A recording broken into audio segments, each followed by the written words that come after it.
വിവാഹവും വിവാഹ ചടങ്ങുകളും 1, 2, 3 ദിവസം നീണ്ടു നിൽക്കുന്ന പരിപാടികളാണ്.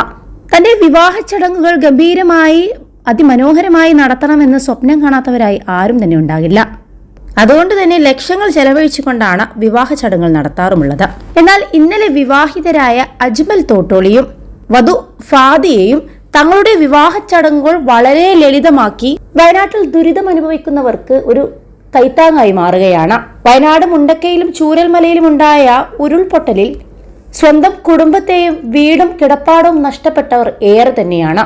ദുരിതബാധിതരെ കൈപിടിച്ചുയർത്താൻ പീപ്പിൾ ഫൗണ്ടേഷന്റെ വീട് നിർമ്മാണത്തിൽ ഒരു ഭാഗമാക്കുകയാണ് മലപ്പുറം സ്വദേശി അജ്മൽ തോട്ടോളിയും വധു ഫാദിയയും.